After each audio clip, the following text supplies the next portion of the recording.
Assalamualaikum warahmatullahi wabarakatuh. Perkenalkan, nama saya Ali Ramdhani dari kelas manajemen H, NIM 21020010292. Di sini saya akan menjelaskan tentang sumber-sumber hukum Islam.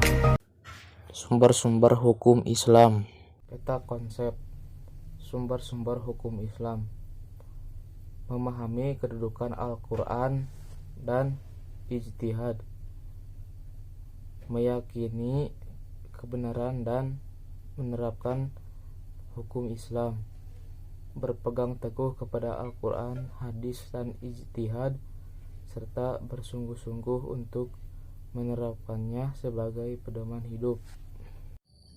Sumber-sumber hukum Islam ada 3, yaitu yang pertama Al-Quran, kedua hadis, ketiga ijtihad.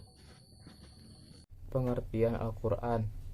Al-Quran adalah kitab suci berbentuk lafaz berbahasa Arab yang diturunkan kepada Nabi Muhammad dan disampaikan kepada umatnya secara mutawatir, yang dimulai dari surah Al-Fatihah dan diakhiri surah An-Nas, serta bernilai ibadah bagi pembacanya. Isi kandungan Al-Quran. Yang ke-1, hukum i'tiqadiyah, yang artinya hukum-hukum yang berkenaan dengan kebinaan. Yang kedua, hukum-hukum khuluqiyah, artinya hukum-hukum yang berkenaan dengan akhlak. Yang ketiga, hukum-hukum amaliyah, artinya hukum-hukum yang berkenaan dengan perekonomian syariah, secara khusus mencakup segala perkataan, perbuatan, akad, dan tindakan para mukallaf. Kedudukan Al-Quran. Sebagian sumber hukum pertama dan utama sebagai penegas di bidang akidah dan ibadah, sebagai obat penyakit rohani, sebagai pedoman hidup setiap mukmin, sebagai pemberi kabar gembira, sebagai pemberi motivasi lahirnya iptek, sebagai mukjizat terbesar Nabi Muhammad SAW yang tidak ada menandingannya. Hadis. Al-hadis disebut juga sunnah adalah perkataan, sabda, perbuatan, keterapan dan persetujuan dari Nabi Muhammad yang dijadikan landasan syariat Islam. Isi kandungan hadis atau as-sunnah. Yang pertama, sunnah qauliyah. Sunnah qauliyah artinya sunnah yang berupa perkataan, contohnya innamal a'malu binniyat. Yang kedua, sunnah fi'liyah. Sunnah fi'liyah artinya sunnah yang berupa perbuatan Nabi yang disimpulkan sebagai perintah atau larangan melalui contoh teladan Rasul, contohnya sholat, zakat, dan haji. Yang ketiga, sunnah taqririyah. Sunnah taqririyah yaitu sunnah yang berbentuk pengakuan dan ketetapan Rasulullah SAW. Contohnya, ada sahabat melakukan sesuatu dan Rasulullah SAW membiarkannya. Kedudukan as-sunnah. Sebagai dasar hukum Islam yang kedua, menguatkan dan menegaskan hukum Al-Quran, menjelaskan dan merinci hukum yang masih global, mujmal, menetapkan hukum yang tidak ada di dalam Al-Quran. Macam hadis ditinjau dari segi perawinya, antara lain: yang pertama, hadis mutawatir, artinya hadis yang diriwayatkan oleh banyak perawi, baik dari kalangan para sahabat maupun generasi sesudahnya, dan dipastikan di antara mereka tidak bersepakat berdusta.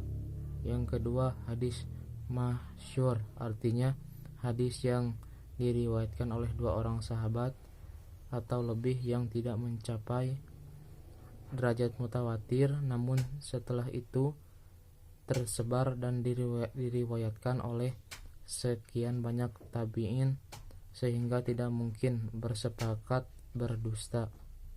Yang ketiga, hadis ahad, artinya hadis yang hanya diriwayatkan oleh 1 atau 2 orang perawi sehingga tidak mencapai derajat mutawatir.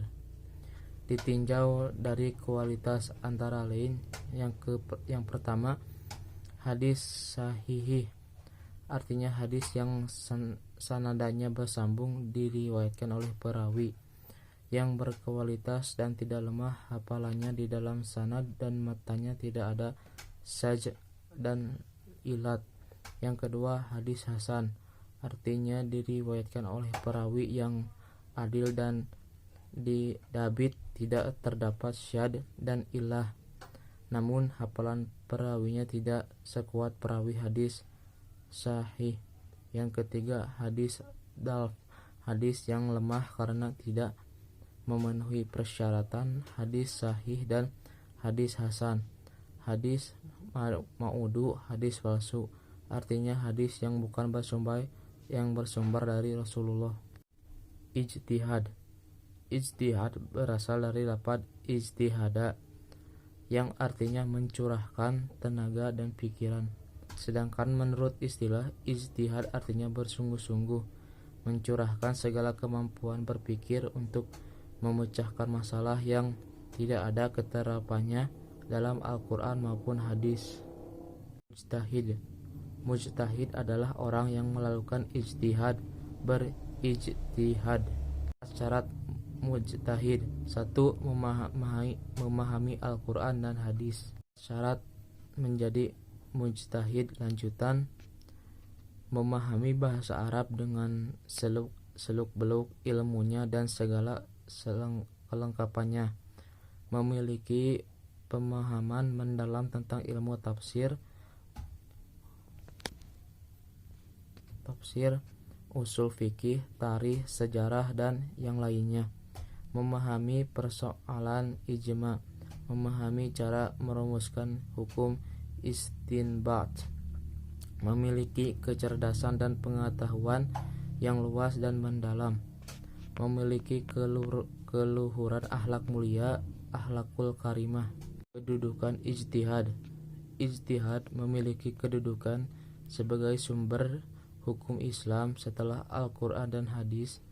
Ijtihad dilakukan jika suatu persoalan tidak ditemukan hukumnya dalam Al-Quran dan hadis. Namun demikian, hukum yang dihasilkan dari ijtihad tidak boleh dipertentangan dengan Al-Quran maupun hadis. Bentuk ijtihad. Ijma adalah kesepakatan para ulama ahli ijtihad sesudah wafatnya Rasulullah SAW dalam memutuskan suatu perkara atau hukum. Kedua, qiyas adalah mempersamakan atau menganalogikan masalah baru tidak terdapat dalam Al-Quran atau hadis dengan yang sudah ada hukumnya dalam Al-Quran dan hadis karena kesamaan sifat atau karakternya. Maslahah mursalah adalah penetapan hukum yang memiliki beratkan pada kemanfaatan suatu perbuatan dan tujuan hakiki universal terhadap syariah Islam. URF adalah adat istiadat atau kebiasaan dari masyarakat tertentu yang tidak bertentangan dengan hukum Islam sehingga tetap dapat berlaku bagi masyarakat tersebut.